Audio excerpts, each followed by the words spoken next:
Muito bem, vamos orar? Como é que você está? Está bem? Está tudo em paz? Foi uma semana difícil, mas está em paz? Está guardado pelo Senhor? Esse é nosso desejo e a nossa oração, o nosso sentimento mais profundo, na certeza de que aquele que começou a boa obra em nós há de completá-la. Esse é um texto que nós vamos meditar nesta noite.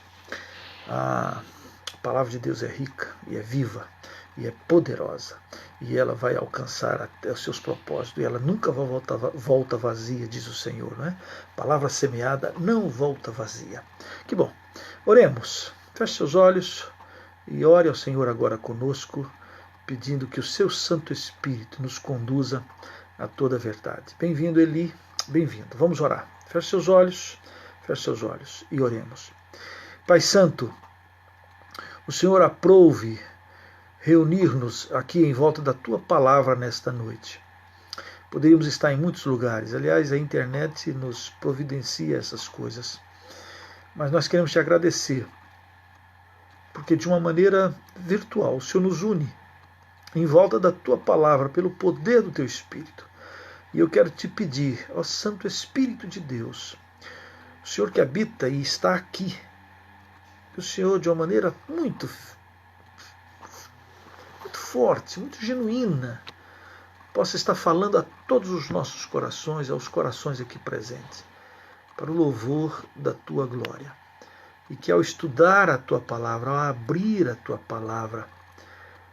palavra semente divina, possa cair em terra fértil, possa encontrar os nossos corações e venha a produzir frutos que permaneçam para a honra e glória do Teu santo nome. Assim nós Te suplicamos nessa noite de graça e de bondade, em nome de Jesus Cristo. Amém. Amém. Amém. Muito bom, muito bom. Muito bom nisso. Enquanto orávamos, pessoas preciosas entravam. Thalita, Eli, Ju, Zilda, que coisa boa. Irmã Beatriz, aqui de Curitiba. Gente de Foz do Iguaçu, o Tony está lá agora. Muito bom, muito bom. Muito bem, queridos, nós estamos estudando a carta de Paulo aos Efésios, eu já tenho falado isso, só para a gente reafirmar. Nós já lemos do capítulo 1 até o capítulo 3, versículo 13, nós já estudamos. E esta carta ela é uma carta especialíssima, é uma daquelas cartas que Paulo escreve da prisão. Quando ele está parado, então ele escreve, não é? Assim também nessa quarentena, eu espero que você esteja sendo produtivo, não é? Mesmo que a gente fique doido para voltar à nossa atividade, à nossa correria normal, mas que você possa também estar sendo produtivo. Paulo, preso, escreve à igreja de Éfeso. A igreja de Éfeso a cidade de Éfeso é uma cidade muito, muito especial naquele contexto bíblico, e temos falado sobre isso. E a marca dessa carta aqui é realçar todo o poder de Deus, todo o plano de Deus, todo o privilégio que Deus preparou para aqueles que creem, que temem, e espalhou isso através da sua igreja. É fantástico porque no capítulo 1 é um momento de louvar, de exaltar o nome do Senhor que criou e que planejou todas as coisas, todas as coisas. E aí diz que aqui na carta, tudo foi feito para a glória do Senhor, para o louvor do Senhor, e aí Paulo ora pelos crentes para que os crentes sejam cheios, iluminados, os olhos do coração para saberdes qual a esperança do seu chamamento, qual a riqueza da glória da sua herança dos santos. Versículo 18 do capítulo 1, é a primeira oração de Paulo, é a primeira oração. Hoje nós vamos falar sobre a segunda oração de Paulo aqui nessa carta. Então é uma carta que Paulo ora muito pela igreja, é uma igreja amada por Paulo, é uma igreja poderosíssima, uma igreja de muitos irmãos que trabalhavam e sempre trabalharam com muita garra, gente que pegava na corda e não soltava, né? Gente que estava firme no Senhor, gente que diz eu sou do meu amado é meu, e ficava firme ali na palavra e trabalhando cada vez mais. E a palavra aqui dessa carta, é o desejo de Paulo, é que os irmãos possam crescer crescer. Talvez uma palavra forte nessa carta é que cresçam, cresçam, cresçam, cresçam. E hoje nós vamos meditar um pouco nisso, nesse propósito, nesse desejo de crescimento.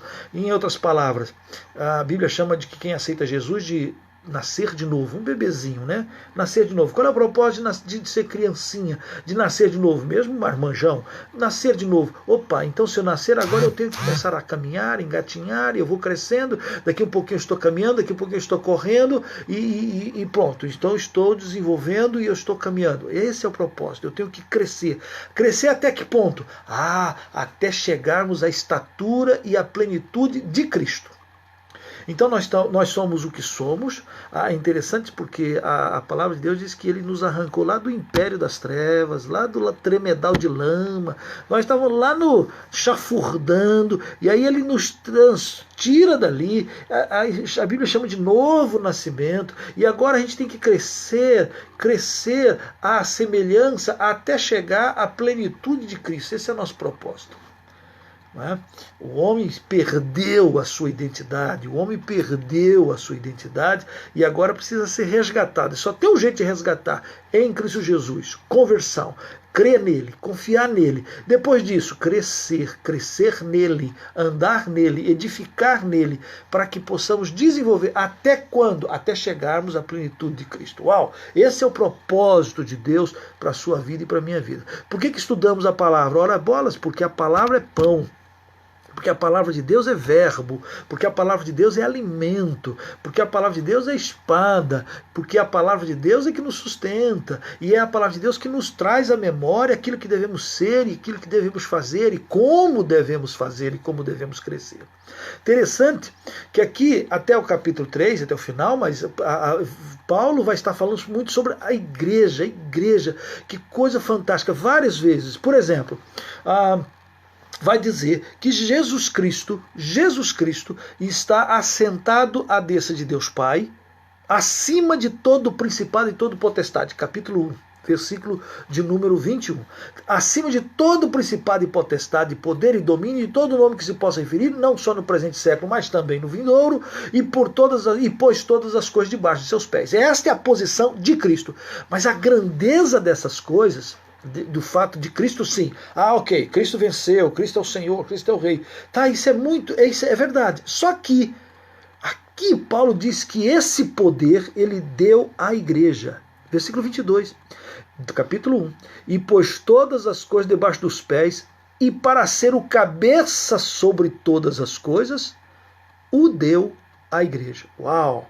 E aí ele pega a igreja, e aqui ele começa a dar sentido de ser igreja. O que é a igreja? A igreja não é apenas aquela construção, ou um ajuntamento, ou um clube qualquer. Aqui Jesus vai dizer, opa, a igreja tem uma posição de autoridade. Autoridade nessa terra, autoridade nesse mundo, autoridade acima de todo poder, de toda potestade está a igreja. A igreja ela precisa ser imaculada. A igreja, e ela é. Não é? É verdade que existem muitas palavras e muitos nomes de igreja. Eu sou da época em Goiás, quando começou um movimento chamado Comunidades Evangélicas, e a proposta era que eles estavam com muita tristeza, muito chateados com ser igreja. Então, eles começaram a chamar de comunidade. Por quê? Porque eles achavam que o nome igreja tinha sido perdido, tinha estragado, o nome igreja estava deturpado. Então, vamos passar a partir daí, vamos chamar de comunidade. Não, nós não somos uma igreja, somos uma comunidade. Como se o nome igreja tivesse perdido a força. No entanto, Jesus não criou comunidades, Jesus criou igreja, e ele chama de corpo de Cristo, versículo 23, o qual é o seu corpo, a plenitude daquele que a tudo enche em todas as coisas. A todos esses. Então, às vezes, o nome igreja perde a sua relevância, porque fica parecendo um negócio, né? Fica parecendo um negócio. Fica parecendo, e o nome que parece de igreja é apenas uma questão econômica. É igual um certo apóstolo disse: estão querendo acabar com a minha igreja. Eu peguei: com a sua igreja é para acabar mesmo. A sua igreja é para acabar. Não é? Agora, se é a igreja de Jesus Cristo, essa não vai acabar. Essa vai meter o pé nas portas do inferno e o inferno não pode contra ela. É bem verdade, então, que o nome igreja perde a sua força, o seu quesito, mas isso não diz e nem torna a igreja menos igreja. O que é igreja? Diz o versículo 23 do capítulo 1, o qual é o seu corpo. Uau! A plenitude que tudo enche em todas as coisas. Então a primeira coisa marcante aqui é que quando você diz assim: eu faço parte da igreja, eu vou à igreja, eu sozinho não sou igreja. Eu não sou igreja, você sozinho não é igreja, mas eu faço parte do corpo, eu sou membro do corpo, eu sou uma pedra viva dessa pedra, desse templo que está sendo construído. Você faz parte. Então a igreja tem um quê de ajuntamento, não é? Então aqui ele chama de corpo, corpo de Cristo. No versículo 19 do capítulo 2, Paulo vai chamar: sois da família de Deus. Então no capítulo 1, a expressão é: igreja é corpo de Cristo. Mas no capítulo 2, o termo é chamado de família de Deus. Né? A igreja ganha um novo também significado. Além de ser corpo, é também família. É ajuntamento. Nós somos da mesma herança. Nós somos do mesmo sangue. Né? Nós temos o mesmo sangue, nós comungamos. Interessante que quando a gente celebra a Santa Ceia, e geralmente os pastores dizem assim: este é o cálice da nova aliança no meu sangue. Em outras palavras, aquele cálicezinho, aquele suco de uva, ele simboliza o sangue do Cordeiro. E ali é uma figura muito bonita, porque quando não é mais o meu sangue, é o sangue de Cristo. E aí não só eu que tenho o sangue de Cristo, mas é o sangue de Cristo que passa por todos os nossos corpos. Não é? Nós fazemos parte de um corpo, de uma família, nós temos o mesmo DNA, um DNA de Jesus, um DNA do Espírito. Não é? É a igreja, corpo de Cristo. Então, vem ele tratando isso, e nós alcançamos e entramos nisso, nós fomos aproximados, nós fomos parte disso. Interessante que aí no capítulo 2, do versículo 11 até o capítulo 3, versículo 13, que nós vimos na semana passada, Paulo está tratando de um grande mistério. De um grande mistério. Qual é o mistério? O mistério que ele está revelando é que em Cristo Jesus agora não existe mais separação entre gentios e judeus. No capítulo 3, no versículo de número 3, 4 e 5, olha o que diz aí. Isso vimos na semana passada, eu estou aqui só recuperando para a gente entrar no âmago de hoje. No versículo 3 diz: pois segundo uma revelação me foi dado conhecer o mistério, conforme escrevi há pouco, resumidamente, pelo que, quando ledes, podeis compreender o meu discernimento do mistério de Cristo, o qual em outras gerações não foi dado conhecer aos filhos dos homens, como agora foi revelado aos seus santos apóstolos e profetas, no Espírito, a saber, versículo 6, que os gentios, e aí falamos dos gentios da semana passada, gentios são todos aqueles que não são judeus. É judeu e o resto é gentios. Não é? Judeu era, naquela época do Antigo Testamento, era a alcunha de o povo de Deus, o povo da promessa, o povo da herança, o povo. Mas agora nós somos aproximados, É disso que ele está dizendo. Nós estamos aproximando, nós chegamos, os gentios são coerdeiros, membros do corpo, co-participantes da promessa em Cristo Jesus, versículo 6, por meio do meu evangelho. Então, aqui no capítulo 3, passa mais do que ser um corpo, mas passa a ser família, porque outrora a família era a família de Abraão. os descendentes de Abraão. Quando você lê o Antigo Testamento, você vê muito isso, né? De Abraão gerou Isaac, Isaac gerou a Jacó. Nós somos da família, nós somos descendentes de Abraão. Interessante que Paulo, aos Filipenses, Paulo vai falar de uma maneira, quando ele diz assim, o que para mim era lucro, ele era judeu, eu considerei como perda para ganhar a Cristo e ser achado nele. Então Paulo, que é judeu, está dizendo que agora não tem mais diferença nenhuma entre judeu e gentio. Os judeus estavam próximos, os judeus estavam pertinho, os gentios estavam distantes, nunca tinha ouvido falar do Deus de Israel, nunca havia falar de Abraão, Isaac, Jacó, não conhecia a palavra. Os gentios estão distantes. E ainda tem muitos gentios, gentios na fé, que nunca ouviram falar o doce nome de Jesus Cristo. Daí que Paulo, aqui no capítulo 3, diz que esse mistério, que agora, em Cristo Jesus, ele está fazendo convergir aquilo que os judeus não conseguiram entender, que é promessa de Deus lá em Abraão: se tu uma bênção, abençoarei os que te abençoares, em ti serão benditas todas as famílias da terra. Todas as famílias da terra. E aí Paulo está dizendo aqui agora, nós somos da família de Deus. Nós somos da família de Deus. Família, igreja como família. Pois bem, terminamos o versículo 13 do capítulo 3 e vamos entrar no texto novo de hoje.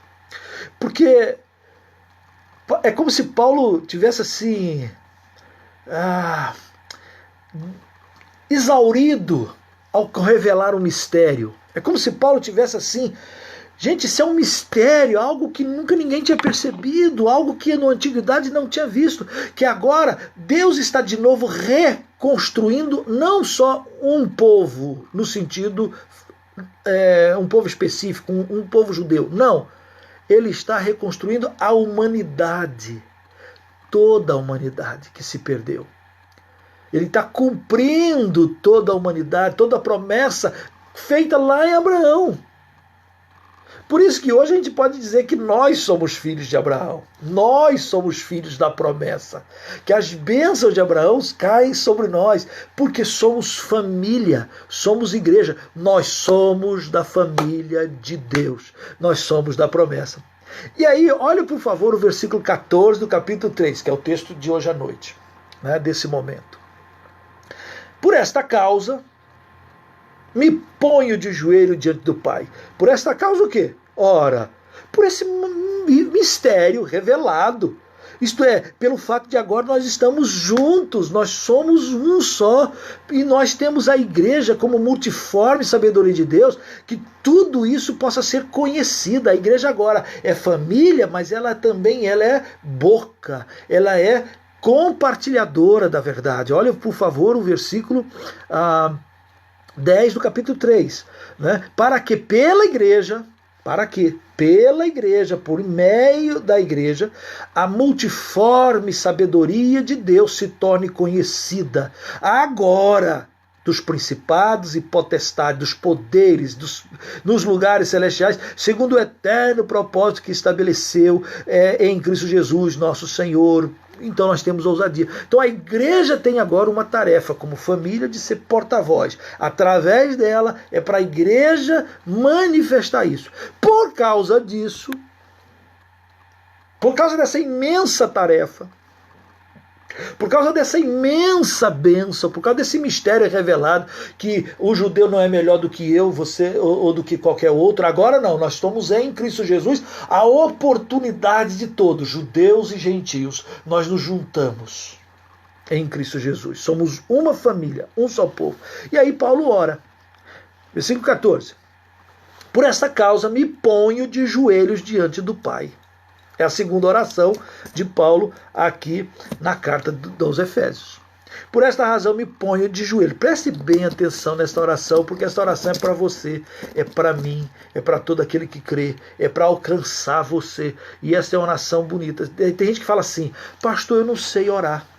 Eu lembro uma vez que eu estava pregando em Belém, pregando eu era pastor, e estava dando um estudo bíblico lá na igreja, e aí um irmãozinho se levantou e disse assim, e eu assim, sem querer querendo, eu falei assim, fulano, irmão fulano de tal, vai orar.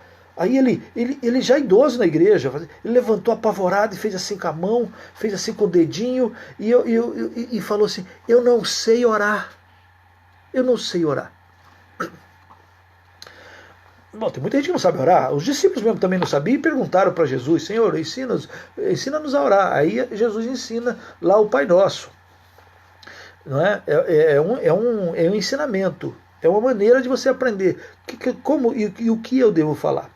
Paulo está aqui, orando novamente. Olha que oração fantástica. O que ele ora? Primeiro, lê comigo. Vamos ler aí do versículo 14 até o versículo 21.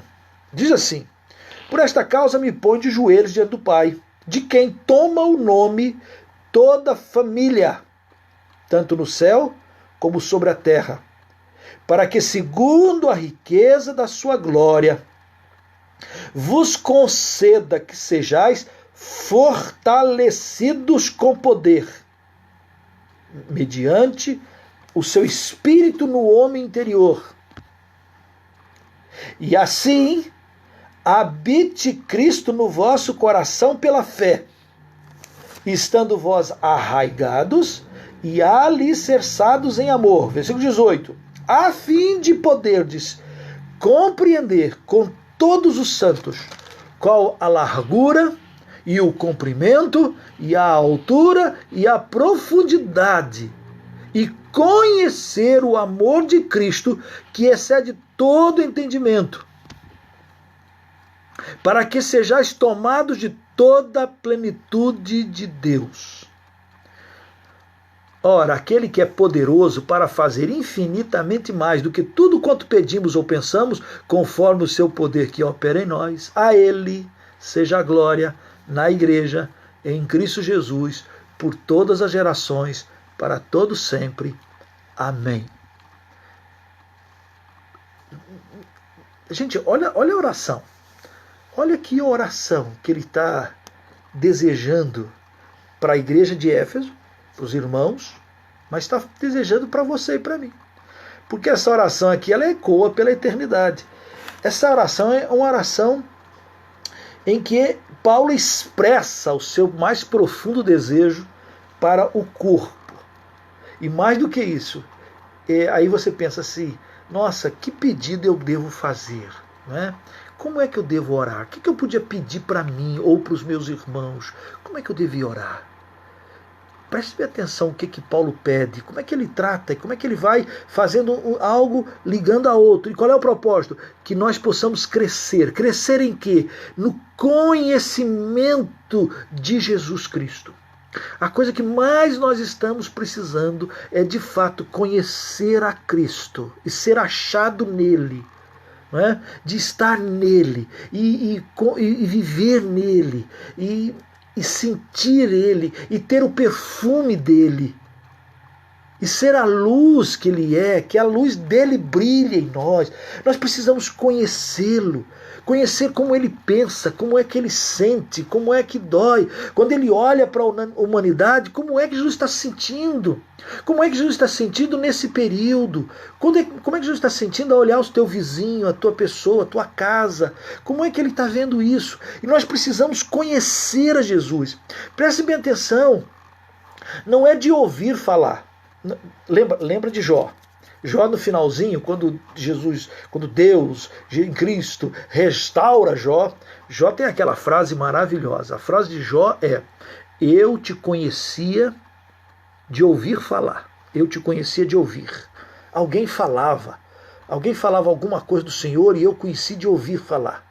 E aí ele diz, mas agora os meus olhos te veem e te contemplam. Olha como Jó foi promovido. Né? Todo o sofrimento de Jó fez com que Jó fosse promovido.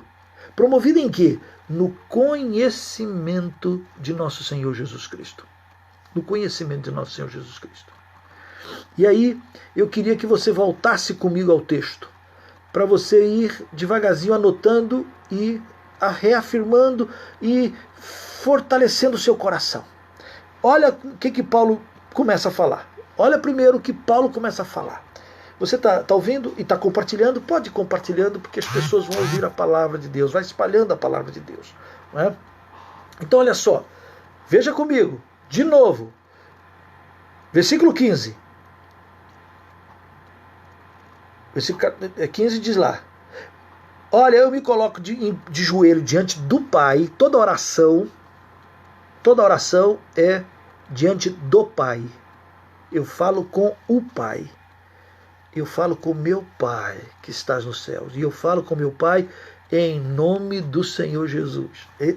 A oração é diante do Pai. E Paulo está dizendo que ele se coloca diante de joelho. O que é se colocar diante de joelho? Você sabe o que é orar de joelho? É interessante porque nós ocidentais não temos muito costume de orar de joelho. Engraçado, né? A gente ora sentado, ora deitado, mas aqui diz que Paulo colocava-se de joelho. Bom, colocar-se de joelho tem várias razões.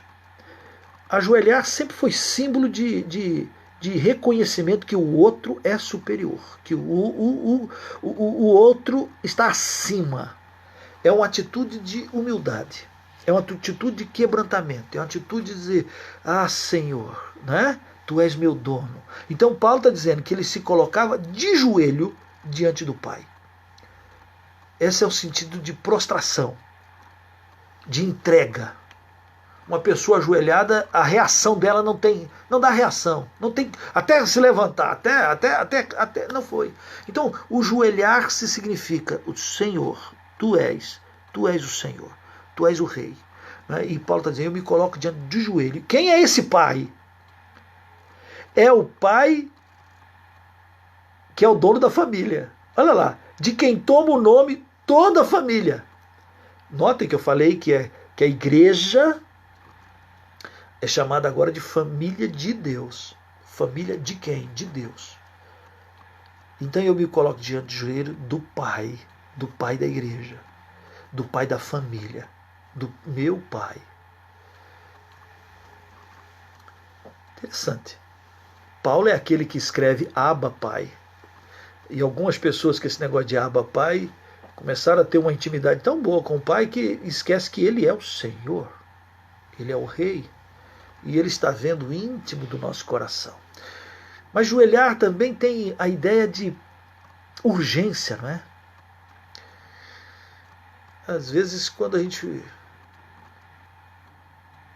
ora assim meio sem graça, sem meio aperto na alma, mas quando a gente está com o coração apertado, quando a coisa é urgente, a gente se ajoelha, a gente jejua, a gente clama, a gente até se prostra na terra, a gente se ajoelha lá e chora, né? Olha lá. O que ele pede para essa família, para esse Pai, que é o Pai da família, tanto no céu como sobre a terra? Nós temos um Pai. Não quer pouco a gente falar sobre isso. Paulo no outro texto vai falar sobre isso, sobre clamamos Abba Pai, não é? E é bom que ele não é apenas o Rei, mas ele é o Pai. Nós podemos chegar para ele, chorar com ele, clamar a ele, nos derramar diante dele. E alguém que protege, alguém que zela. Lembra daquele texto do profeta no Antigo Testamento que diz: ainda que uma mãe venha se esquecer do filho que amamenta, eu jamais me esquecerei de ti. Então nós temos um Pai que é mais afetuoso, mais atento, mais apurado do que a mãe que amamenta. Nós temos um Pai. Nós não estamos aí abandonados, não. Ele nos escolheu, Ele nos abençoou. Não é à toa que a palavra lá no capítulo 1 diz que Ele, por seu amor, Ele nos adotou. Olha a ideia de adoção. Porque e a ideia de paternidade. Paternidade por alguém escolhido. Não é por alguém que veio por acaso. Não. Ele nos ama de uma maneira assim. Ele nos escolheu. Ele te escolheu. E ele não te escolheu porque você é bom e perfeito e maravilhoso e cheiroso. Não, ele não nos escolheu assim. Não, ele escolheu pela sua imensa graça, sua imensa misericórdia. E ele nos adotou. E ele nos quer agora, mesmo vasos quebradiços, ele está construindo em nós. E nós estamos aqui para ser edificados. Não é à toa que Paulo está exatamente pedindo isso. Ora, eu estou diante do joelho. Para que eu estou diante do joelho? Versículo 16. Por que eu me prostro diante do Pai? Meu Pai, por que eu prostro diante dele? Diz o versículo 16. Para que, segundo a riqueza da sua glória, da glória do Pai, ele, o Pai, vos conceda que nós sejamos fortalecidos com poder. Uau! Qual é a oração de Paulo? É que o Pai nos enche de capacitação, que o Pai nos encha de dinamite, power, poder, que o Pai nos dê força, vigor, recursos.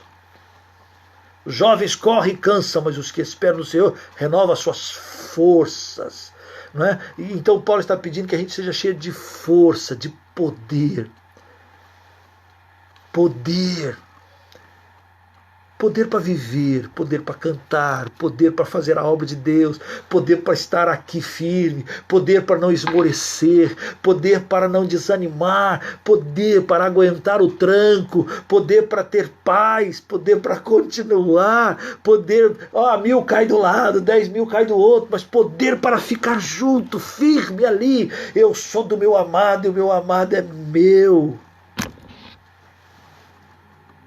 É imensurável amor, isso mesmo, Zilda. É amor do Pai, poder do Pai. Paulo está pedindo para que, pela segunda riqueza da glória do Pai, nós sejamos cheios, fortalecidos com poder. Preste atenção, na minha tradução diz assim, com poder, vírgula, mediante o seu Espírito no homem interior. Como é que o poder de Deus me fortalece?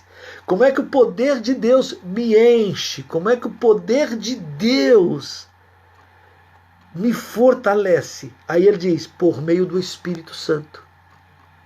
Por meio do Espírito Santo. Não é à toa que mais na frente nós vamos ver isso, ele diz, enchei-vos do Espírito.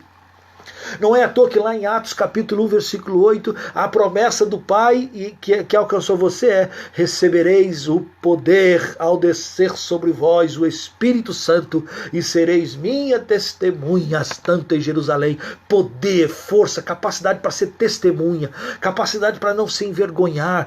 Paulo está pedindo que você para que você seja cheio do poder de Deus, que Deus te encha de poder, seja fortalecido. Para você que faz parte da igreja, não fique com vergonha de ser igreja, compartilhe Jesus, vá à igreja, isto é, vá ao ajuntamento, somos família, somos corpo.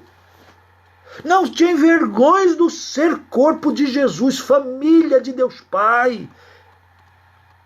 Sejais fortalecidos do poder por meio do seu Espírito Santo. O Espírito de Deus. E quando o Espírito de Deus enche a gente, olha, a Trindade manifesta nesses 3 versículos. Eu oro ao Pai, o Pai me concede força, capacidade, poder. Esse poder no meu homem interior, poder aqui dentro de mim, poder em mim. Esse poder é mediante o Espírito Santo. E no versículo 17 diz, e assim habite Cristo no vosso coração. Olha então, olha que coisa fantástica. Uma pessoa cheia do Espírito Santo é cheia de Jesus. Uma pessoa cheia de Jesus é cheia do Espírito Santo.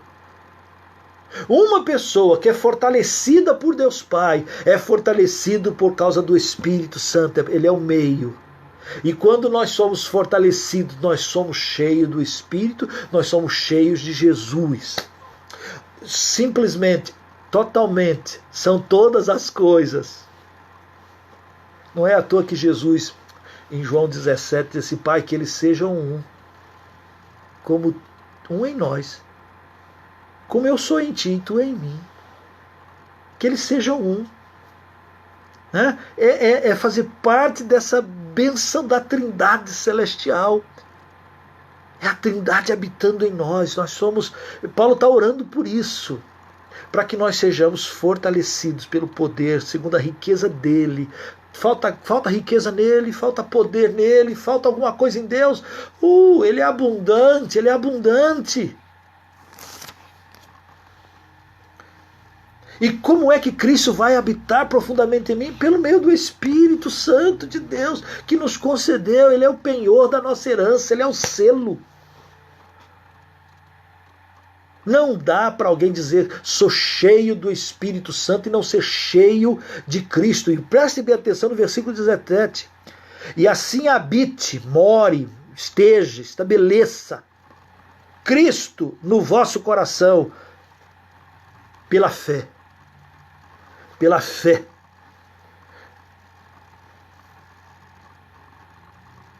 A fé. Eu creio. É um ato de fé. Preste bem atenção, querido. É um ato de fé. Ser cheio do Espírito, ser fortalecido no poder, é um ato de fé. Eu creio que o Pai tem poder suficiente para te capacitar. Eu creio que o Pai tem poder suficiente para me capacitar. Eu creio que o poder do Espírito Santo que me habita, que habita em minha vida, ele faz Cristo em mim, ele torna Cristo em mim de uma maneira específica. Eu creio, é pela fé. Pela fé.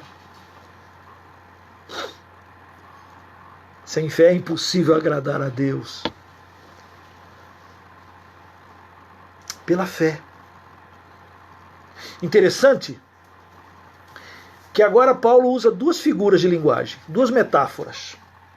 Ele usa a expressão estando vós arraigados,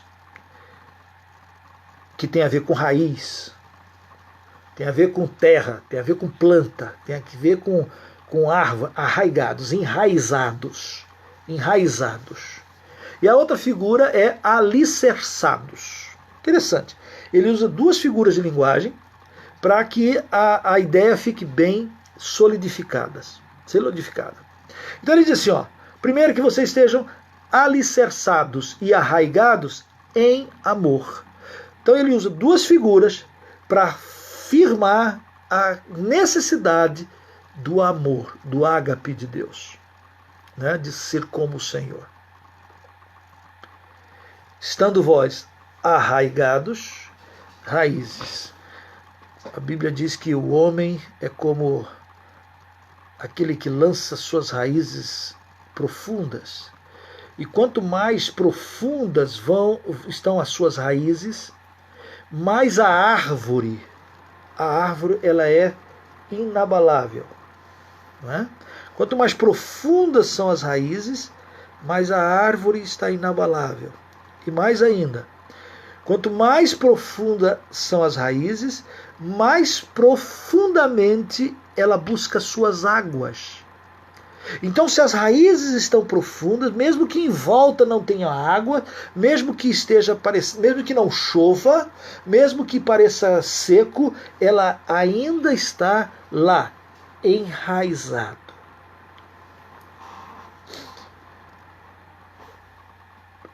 Paulo está aqui pedindo que a gente cresça na fé, exatamente como a árvore vai crescendo as suas raízes. As suas raízes vão crescendo, vão se aprofundando, vão se esticando, vão buscando águas profundas. E quanto mais águas profundas a raiz desce, mais firme, mais forte ela o é.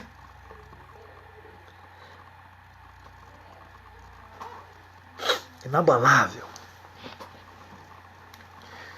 A palavra de Deus fala tanto de cedros, né? Firmados,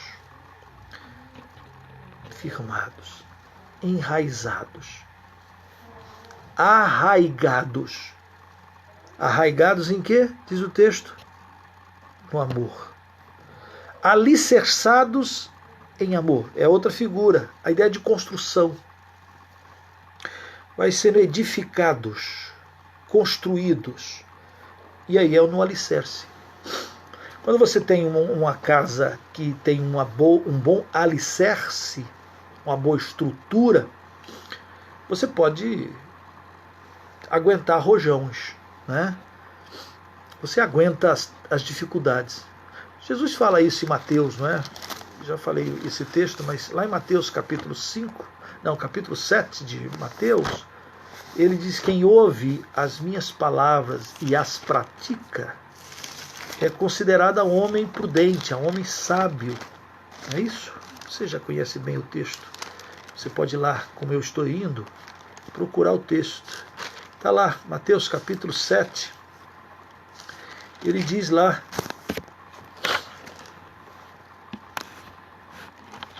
cadê? Versículo 26.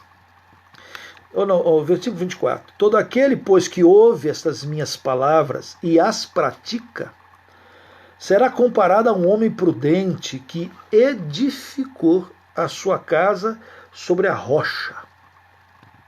Então, aqui a ideia de edificação é qual é o alicerce da sua vida.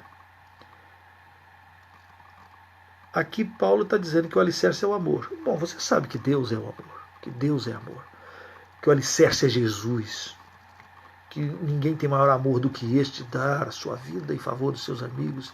É Jesus. É alicerçado aqui na expressão límpida de amor vivencial, que é Jesus. Arraigados nesse amor, alicerçados no amor. Alicerçados. Ora, em outras palavras, a razão de nós estudarmos e conhecermos a Jesus, conhecer a sua verdade, a sua palavra. Porque quanto mais você conhece a Jesus, quanto mais eu conheço a palavra, quanto mais conhecemos o verbo, quanto mais comemos o verbo, mais conhecemos e mais estamos solidificados na palavra.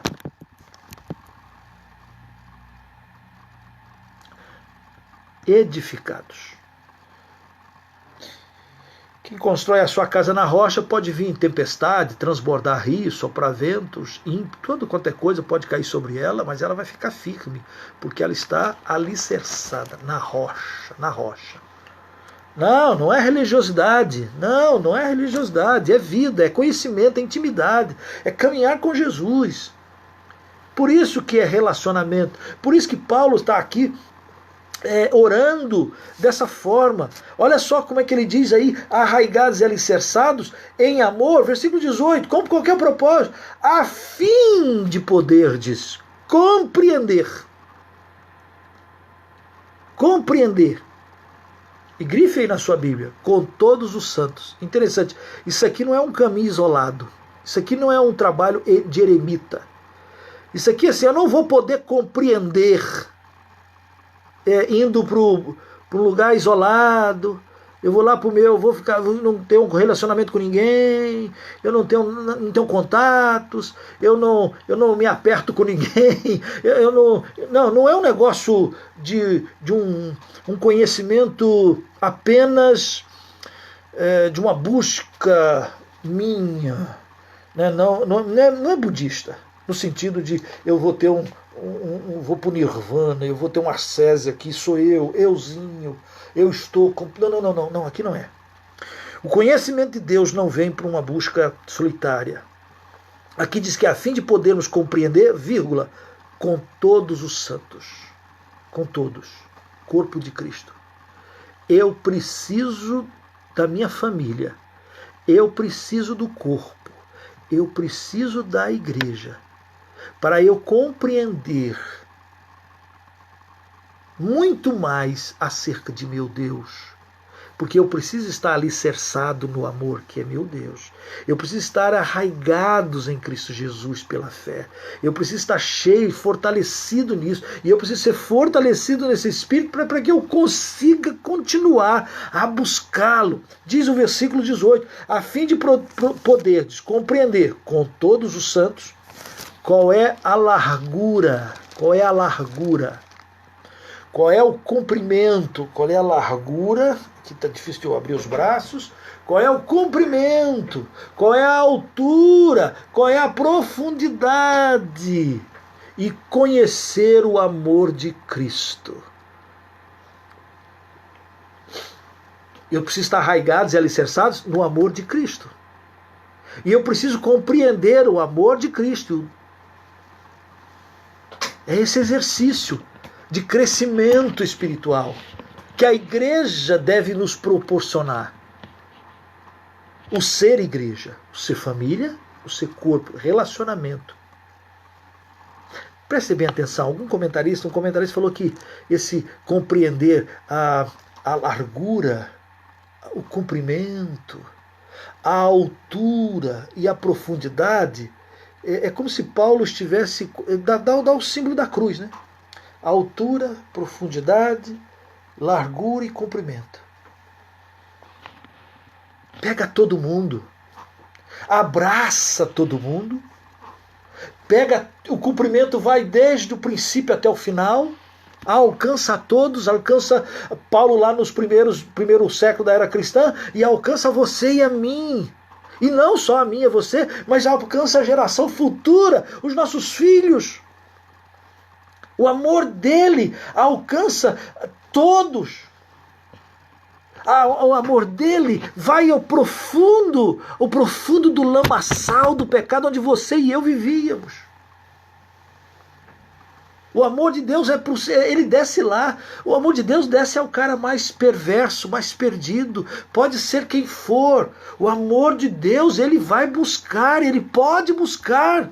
Ninguém fica longe.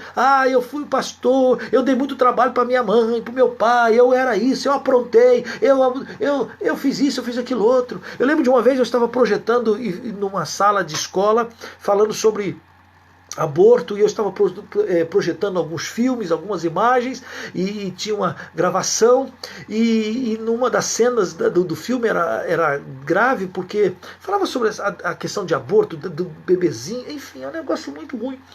E aí, quando eu terminei da minha palestra, eu falei para o pessoal, olha, eu estou aqui, se você quiser conversar comigo, quiser compartilhar alguma coisa, eu estou aqui. Fiquei ali na porta da sala, o pessoal foi saindo, aí veio uma jovem que devia ter, sei lá, uns 16 anos, talvez mais, 17, mas por aí. E ela veio assim, olhando para mim, olhando, e não tirava o olho de mim, mas não falava nada. Só vinha olhando. Aí eu parei assim, falei assim, você quer falar comigo? E os olhos dela começaram a lacrimejar, chorar, e ela só falava o seguinte: era um menino. Começou a chorar ali, começou a chorar, e era um menino. E eu fui entendendo que ela tinha feito um aborto, e agora estava desesperada, porque era um menino. Ela lembrava, aquilo doía. Mas o amor de Deus, ele desce ao mais profundo. Não importa se a pessoa se sinta indigna, imerecedora, podre. Não, o amor do Senhor chega lá. Às vezes é até difícil para nós.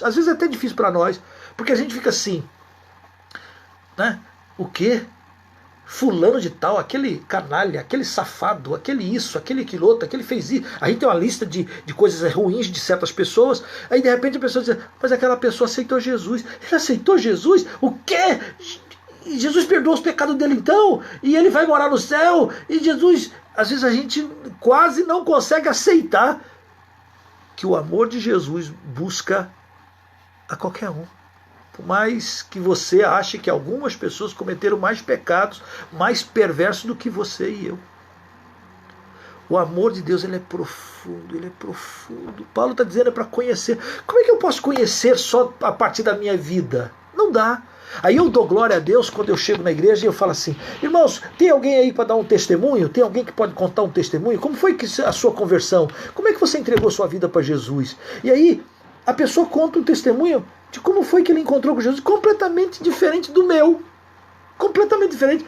E eu fico assim, uau, que coisa maravilhosa, como Deus é bom. Olha, eu aprendo do amor de Deus e da sua misericórdia, observando o que o amor de Deus e a misericórdia de Deus fez na vida de tantos outros irmãos. Isso é corpo, isso é igreja.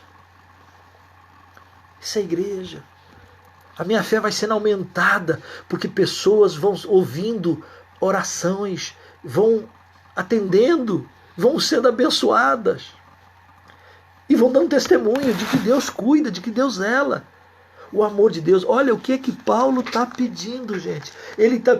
Vamos para não perder.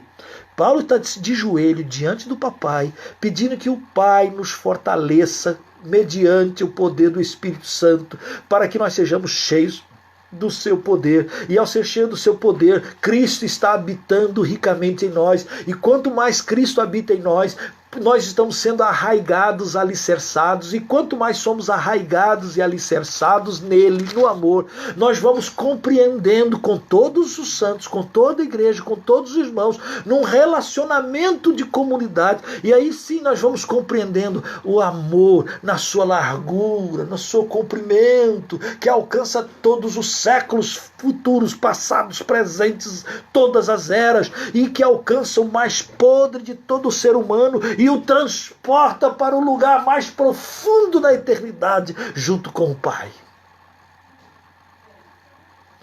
Conhecer esse amor, o amor de Cristo, versículo 19, que excede todo entendimento.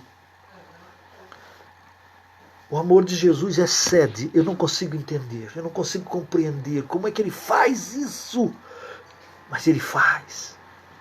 Não é? Ele faz. Ele excede. Para quê?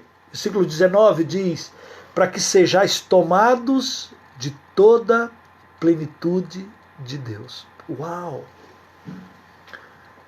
Olha o que Paulo está orando. Paulo está pedindo que nós sejamos tomados de toda presença, plenitude de Deus. A oração de Paulo é que Deus seja tão pleno em você, em mim, em nós, no corpo, na igreja. Plenos de Deus. Plenos de Deus. Como é que eu posso ser pleno de Deus? Como é que eu posso ser cheio do Espírito Santo de Deus? Olha o que Paulo está dizendo aqui. Eu vou ser cheio de Deus na medida que eu sou enraizado e alicerçado no amor. Como é que eu posso ser arraigado e alicerçado no amor? Ora as bolas, eu me aprofundo com meus irmãos no relacionamento, eu vou conhecendo o seu amor e eu vou estar arraigado em Cristo. Eu preciso do fortalecimento do Senhor mediante o Espírito Santo de Deus. É uma ação do homem, é uma ação de Deus. É Deus em nós, esperança da glória. Qual é o propósito? Para que você possa ter a imagem de Deus novamente. Lembre-se, Deus criou o homem à sua imagem e semelhança, mas essa imagem perdeu-se. Foi manchada, maculada, arrebentada lá no Éden, lá no nosso primeiro pai, Adão. Lá no primeiro Adão. Não é à toa que a palavra de Deus, Paulo vai dizer que tem dois Adão, o primeiro e o segundo. O segundo é Jesus, o primeiro é Adão. No Adão a gente perdeu, em Jesus nós ganhamos. Como é que é esse processo? O processo agora é construído, o processo agora é crescimento, é desenvolvimento. O processo agora é marchar, caminhando para sempre, para a frente. O versículo 20... que a gente gosta de usar, a gente tira os versículos do seu contexto e a gente diz lá assim no versículo 20, ora, aquele que é poderoso para fazer infinitamente mais do que tudo quanto pedimos ou pensamos conforme o seu poder que opera em nós. A gente usa esse versículo para um monte de coisa, né? Para um monte de aplicações, mas eu quero ficar no texto apenas, aqui. Quando Paulo diz assim, aquele que é poderoso para fazer infinitamente mais, o que ele está dizendo? Ora, o Pai, ele tem poder, segundo a sua riqueza em glória, de fazer muito mais do que pedimos ou pensamos. o que Paulo está pedindo e o que o Paulo está pensando. Paulo está pedindo que os irmãos que formam a igreja de Éfeso, os crentes, estejam dispostos a serem arraigados, se tornem de fato alicerçados, plantados em amor. E que desejem sempre crescer, conhecer o amor em toda a extensão. Conhecer Jesus, conhecer o amor de Cristo, conhecer esse amor de Cristo em toda a sua largura, em todo o seu comprimento, sua profundidade e a sua altura. Conhecer o que Cristo é e o que Cristo quer de você e de mim. Esse é o caminho do cristão. Esse é o caminho proposto na cruz. Esse é o caminho de Jesus. Esse é o caminho pelo qual Paulo ora por você e por mim. E é o caminho a quem ele dá glória. Ele diz: a ele seja a glória. Na igreja, em Cristo Jesus, por todas as gerações, para todos sempre. Notem, ele está orando por você e por mim, porque ele está orando por todas as gerações. Onde é que isso vai acontecer? Na igreja. Nós precisamos uns dos outros. O missionário que está lá no campo, distante, sozinho, ele é parte da sua igreja, ele é parte de você. O missionário que está lá, ele pode estar longe, mas ele faz parte de você. Nós aqui, fazendo parte de tantas igrejas, com nomes diferentes, temos irmãos aqui da Assembleia de Deus, temos irmãos da Batista, temos irmãos congregacionais, temos irmãos presbiterianos da Assembleia de Deus, temos gente aqui que não são evangélicos, temos gente aqui, mas não, o que ele está dizendo é que nós somos da família, temos que ser da família de Deus. Para fazer parte da família de Deus, essa parte da família de Deus é pela fé. Eu creio, eu entrego, eu conheço. E eu pela fé cresço, eu pela fé estou a desenvolver. Porque o meu propósito, eu que era nada, eu que era podre, eu que era sujo, agora eu quero ser tomado pela plenitude de Deus. E interessante que ser tomado de toda a plenitude de Deus não é apenas um ato espiritual na igreja, aquele ato assim que você vai na igreja e aí você de repente, o culto hoje eu fui tomado, então eu estou cheio. Aqui Paulo não está falando nada disso, nada dessa ascese, nada desse momento gostoso do culto. Não é um momento só gostoso. O que Paulo está falando aqui é de crescimento, de maturidade, de desenvolvimento, para que o caráter de Cristo seja formado em nós, seja tecido em nós, habite em nós. Não apenas uma visitação. Hoje eu fui visitado. Não é visitação. É Cristo habitando, morando. É uma diferença muito grande, né? Muito grande. Tem gente que não consegue entender isso. Quando você convida Jesus para ser Senhor da sua vida, você invoca. Invocar é: Senhor Jesus, eu te recebo como meu Senhor e meu Salvador, meu dono. Invocar é: vem, Senhor, e habita em mim. Habita. Não é visitação. Não é assim, Deus me visita hoje. Não. Né? Como alguns você vai visitar, ainda mais nessa quarentena, está difícil visitar alguém, não é? Então eu não preciso ser visitado por Deus, porque Ele habita, essa expressão. Ele quer que eu e você cresçamos. Isto é, que Ele cresça em nós e nós cresçamos nele. Fazemos parte desse corpo. E nós somos responsáveis uns pelos outros, porque nós precisamos crescer juntos na igreja, por todos sempre, por todas as gerações. Meu pedido específico e meu desafio a você